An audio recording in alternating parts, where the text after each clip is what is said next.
Hello दोस्तों, तो कैसे हैं आप लोग। आई होप आप लोग अच्छे होंगे और स्वस्थ होंगे।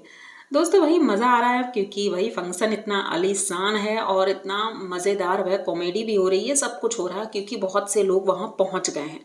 अब कहाँ के फंक्शन की बात कर रहे हैं और उस फंक्शन में तो सभी मज़े कर रहे हैं, लेकिन दूसरी तरफ ऐसा क्या हो रहा है जो हम वीडियो में जानेंगे। तो भाई वीडियो बहुत ही ज़्यादा इंपॉर्टेंट है, पूरा वीडियो देखिएगा, लेकिन उससे पहले आप लोग चैनल को सब्सक्राइब करिए, लाइक कमेंट करिए और शेयर कर दीजिए। तो भाई बढ़ते हैं वीडियो की तरफ। वीडियो जगत भैया और जगत भाभी की भाई मैरिज एनिवर्सरी आने वाली है और ये पूरा शादी की तरह हो रही है भाई। आज हल्दी की रस्म हुई है, कल मेहंदी होगी और रात में आज खाटू श्याम बाबा का कीर्तन भी है, तो रात्रि जागरण होगा और सब कुछ बहुत परफेक्ट हो रहा है। लेकिन कुछ भी इनके घर में जो भी फंक्शन होता है, क्या आप लोगों को लगता है कि परफेक्ट है? कुछ ना कुछ तो कमी कर ही देते हैं, क्योंकि भाई हमारी भौजी जो हैं इन्हें झूलने से फुर्सत ही नहीं मिलती और बस इनका काम है तैयार होकर के खाना खाना, बस यही काम है, उसके अलावा कोई काम नहीं है। तो इनके वीडियो हम आगे बढ़ेंगे, लेकिन दूसरी तरफ भी हम देख लेते हैं भाई।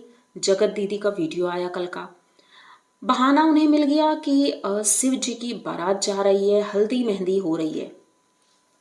तो भाई इनकी हल्दी के पहले ही जगत दीदी ने हल्दी वाला वीडियो थंबनेल सहित अपलोड कर दिया है कि मेरे हल्दी लग गई है। भाई इन लोगों का चल क्या रहा है ये अभी तक समझ ही नहीं आ रहा है किसी को, कि इधर इनके हल्दी लग रही है पहले, लेकिन उनके हल्दी पहले लग गई। ठीक है, शिव जी की बारात गई थी, आपने हल्दी लगाई, लेकिन मौका कहते हैं ना कि मौका भी इनको मिल गया इतना अच्छा, हल्दी इनको लग गई। और लेकिन आज मेहंदी नहीं लगवाई थी इन्होंने, चलो ठीक है मेहंदी नहीं लगी लेकिन हल्दी लग गई। और उसके बाद ये जब जाती हैं अपने भाभी के मायके, वहाँ पर इनको बिंदी लगाई जाती है और बातें हो रही थी शादी की, कि भाई शादी करनी है और कहाँ होगी कैसे होगी, सब कुछ बातें हो रही थी। भाई शादी इधर हो रही है लेकिन बातें उधर हो रही हैं, ये बड़ा कंफ्यूजिंग है। ये खुद ही लोगों को ट्रिगर करती हैं कि वो उनके लिए बोले। तो भाई इतना ही शादी करनी है तो भाई फटाफट कर लो शादी, आपके पीछे तो लाखों लड़के लगे हुए थे, तो लड़कों की कमी तो नहीं होगी बिल्कुल भी। तो भाई शादी कर लीजिए, क्योंकि भैया और भाभी तो शादी कर रहे हैं, तो आप ही क्यों पीछे रह जाओ। लोग इतना ज़्यादा जब बोल रहे हैं, आपको इतना ज़्यादा प्यार करते हैं, तो भाई शादी भी होगी। अब इनकी जो साली साहिबा थी इनके भाई की, तो वो तो एकदम शौक हो गई क्योंकि इन्होंने हल्दी लगाई थी और वो पीला पीला दिख रहा था। तो इनके एक भाई ने बोला कि भाई वो तो इनकी हल्दी थी और शादी होने वाली आज बारात है। वो एकदम शौक हो गई कि ऐसे कैसे, मुझे क्यों नहीं बताया किसी ने, कि मतलब हल्दी हो गई मैं और आज रात को बारात है, इतनी बड़ी न्यूज़ कैसे छुपा ली। तो हमारी दीदी हंसते हुए कहती है भाई मेरी नहीं, भोले बाबा की बारात है आज। तो भाई इतनी सारी बातें, कम से कम भगवान को तो छोड़ दिया होता, भगवान के मतलब विवाह में भी अपने आप को उसमें जोड़ लिया। तो चलो ठीक है, इनकी बातें तो बस यहीं तक हैं क्योंकि ये तो बस बहती गंगा में हाथ धुल रही हैं। और दूसरी तरफ आते हैं हमारे जगत भैया। जगत भैया का फंक्शन बहुत आलीशान, सजावट बहुत अच्छी, लेकिन भगवान जी बरस पड़े और थोड़ा सा काम बिगड़ गया इनका। अब बिगड़ना ये है कि लाइट चली गई, लाइट जाने की वजह से वाईफाई काम नहीं कर रहा और वीडियो अपलोड नहीं हो पा रहे हैं। फिर आती है इनकी फैमिली और गेस्ट आने शुरू होते हैं। अब गेस्ट आते हैं, फैमिली मेंबर आ रहे हैं। अब आप लोग सोचिए कि प्रिंस 1500 किलोमीटर गाड़ी चला कर आया है और उससे पहले भी उसने गाड़ी चलाई, शॉपिंग ही कर रहा था 2 दिन पटना में। तो भाई उसकी हालत क्या होगी। और सोचो अगर इस तरह वो गाड़ी चला रहा था बिना सोए हुए, रास्ते में कोई हादसा हो जाता, भगवान न करे, तो क्या होता, क्योंकि गाड़ी में बहुत से लोग थे, कुछ भी हो सकता था। लेकिन फिर भी प्रिंस ने बहुत समझदारी से काम लिया और आगरा में रुक करके थोड़ा रेस्ट भी किया उसने। और उसके बाद जैसे ही ये लोग घर पहुंचते हैं, भाई ये वीडियो देख करके तो मुझे वाकई रंजना और प्रिंस के ऊपर दया आ रही थी, कि ये लोग गाड़ी में बैठे बैठे यही बोल रहे थे कि जैसे ही हम घर पहुंचेंगे भाई कमर सीधी करेंगे क्योंकि बहुत ज़्यादा तकलीफ हो रही है। लेकिन वहां पर तो मामला ही उल्टा हो गया, वहां जाते ही भाई काम करना पड़ गया और वो बैठा ही रहा। कोई ना तो चाय पूछने वाला था ना पानी पूछने वाला था। भाई हमारी भाभी जी वो एक डब्बा लेकर घूम रही थी जिसमें मठरी और कुछ नमकीन वगैरह थी, एक एक टुकड़ा वही सबको दे दिया, चिप्स वगैरह था। भाई इससे कुछ होता है? कोई इंसान इतनी दूर से आया है, नाश्ते का कोई भी प्रबंध नहीं है। अब बोला गया कि भाई चाय बना दो, चाय के लिए दूध नहीं, क्योंकि बारिश हो रही है, दूध नहीं आ पाया। तो गया कौन लेने? भैया को ही जाना पड़ा। भाई इतनी बारिश में भैया गए, 10 लीटर दूध लेकर आए और उन्होंने कहा कि भाई भट्टी पे चढ़ा दो, सबके लिए चाय बनेगी।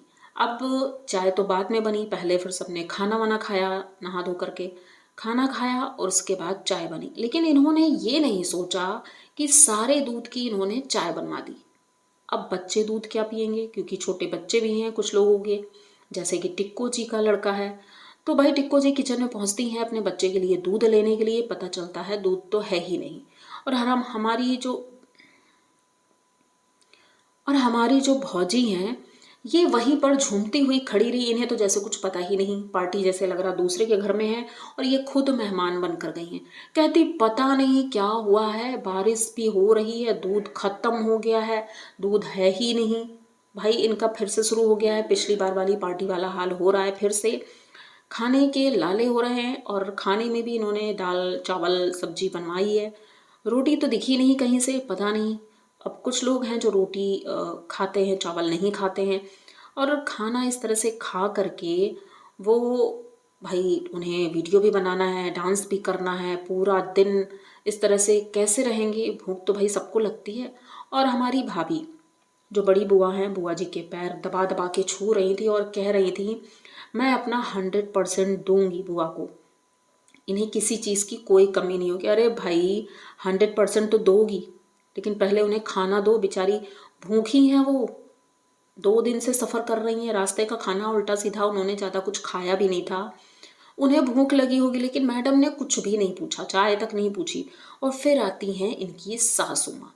सासू माँ के तेवर तो हाई थे भाई, गुस्सा बहुत ज़्यादा थी वो किसी से भी अच्छे से नहीं बोल रही थी, ये साफ दिख रहा था। रंजना उनके लिए दौड़कर चाय बना कर लाती है, लेकिन माता जी की भौं में चढ़ी हुई थी, चेहरा टेढ़ा करके उन्होंने एक बार तीखी नजरों से अपनी बहू को देखा और बहू तुरंत डर गई। उसने प्लेट घुमा ली और दूसरों को चाय देने लगी, क्योंकि उस वक्त सासू माँ खाना खाने लगी थी। भाई ये बात तो आप अपनी बड़ी बहू से भी कह सकती थी कि बहू चाय तो मिलनी चाहिए, सब लोग थक कर आए हैं, चाय चाहिए सबको। लेकिन नहीं, वो रंजना से नाराज थी। अब धीरे धीरे भाई हल्दी की रस्म शुरू होती है और सभी लोग हल्दी का आनंद लेते हैं, सभी डांस करते हैं और सभी को हल्दी लगाई जाती है। फिर इनकी माता जी उठती हैं, 100-100 रुपए न्यौछावर करती हैं और सबको बांटती हैं। सब लोग बहुत खुश थे। फिर इन्होंने प्रवचन भी दिया, माइक लेकर के अपने बच्चों को आशीर्वाद दिया, अच्छी बात है। लेकिन भाई ये चीज़ें जो हो रही हैं, तो भैया आपको ये चीज़ें पहले से ही मैनेज कर लेनी चाहिए थी कि गेस्ट आएंगे तो उनके नाश्ते का क्या प्रबंध होगा। अभी रात में तो जागरण होगा। अब तैयार हो गई थी, मराठी लुक लेना है भाई, भाभी तो तैयार हो गई हैं, बहुत खूबसूरत लग रही हैं और साथ में और लोग भी, सभी लोग धीरे धीरे तैयार हो रहे हैं, सभी अच्छे लग रहे हैं। तो भाई देखते हैं रात में अब क्या होता है, कैसी पार्टी होती है। लेकिन भाई इनके यहाँ की पार्टी है तो उसमें तो कुछ ना कुछ तो झोल होगा ही। लेकिन अभी तक ना तो सृष्टि पहुंची थी और ना ही शांति जी। अब ये लोग एक एक दिन के लिए ही जाएंगी, पूरे 5 दिन तो नहीं रुकने वाली हैं, लेकिन एक एक दिन 2-2 दिन ही रुकेंगी, पूरा फंक्शन नहीं अटेंड कर पाएंगी, क्योंकि भाई किसी के पास इतना टाइम नहीं होता है। तो ये लोग तो ऐसे ही जा रही हैं। उनकी बहन जी बेंगलोर वाली भी निकल चुकी हैं और छोटी वाली बहन जी तो पहुंच गई हैं। अब इधर से निशा भी आ गई। भाई निशा के आने का कोई प्लान नहीं था, मनीषा की बहन का, क्योंकि उसने कोई ड्रेस भी नहीं खरीदी थी, क्योंकि इनकी बहन ने कुछ कहा ही नहीं था। लेकिन अगर निशा नहीं आती तो भाई कंट्रोवर्सी तो होती कि इनकी बहनें आ गई, लेकिन मनीषा की बहन को क्यों नहीं बुलाया गया। तो इसी वजह से माता जी ने भाई निशा को फ़ोन किया और उसे बुलाया। स्टेशन पर डायरेक्ट वो पहुंचती है और माता जी निशा के साथ ही आती हैं घर। अच्छा लगा देख करके निशा को, क्योंकि बेचारी बहुत परेशान है। लेकिन अगर बहन के पास इतने पैसे हैं तो अपनी बहन के लिए वो कपड़े अरेंज नहीं कर सकती थी, क्योंकि सभी लोग जो ड्रेस कोड था वही पहन के रखा था, लेकिन निशा रेड कलर का ड्रेस पहना था उसने, उसके पास ड्रेस नहीं था। तो भाई ये कैसा प्यार है। और जिस तरह से ये भाभी बात करती हैं अपनी बहनों से, अपनी माँ से, और जो रिश्तेदार आए थे कुछ गिने चुने लोगों को छोड़ के, उनसे बहुत अजीब तरह से बात करती हैं। ये देखने में बिल्कुल अच्छा नहीं लगता है, क्योंकि सभी लोग मेहमान हैं। भाई ये तो सिर्फ गिफ्ट लेना ही जानते हैं, इसीलिए इतने सारे लोगों को निमंत्रण बांट दिया है। भाई कम से कम 500 रुपये तो लोग देंगे ही। जैसा कि भैया ने हल्दी में बैठने से पहले माइक पे बोला कि भाई सभी लोग आ जाओ जल्दी जल्दी, 500 रुपये निकाल लो लिफाफे में। तो भाई सीधी सी बात है, ये व्यवहार लेने के लिए किया गया है और वीडियो बनाने के लिए, कंटेंट। बाकी खाना पीना आप लोग भूल जाओ कि खाना पीना भी मिलेगा। स्वाति ने बिल्कुल ठीक कहा था, इनके घर में कंटेंट तो भरपूर है, सब कुछ है, पर खाना नहीं है। देखते हैं आगे वीडियो में क्या होता है, क्या दिखाते हैं ये लोग। आई होप आप लोगों को अच्छा भी लगा होगा वीडियो। अगर आप लोगों को अच्छा लगा हो तो प्लीज़ चैनल को सब्सक्राइब करिए, लाइक कमेंट करिए और शेयर कर दीजिए, क्योंकि वीडियो जगत भैया का था। मिलते हैं जल्दी नए वीडियो के साथ, तब तक के लिए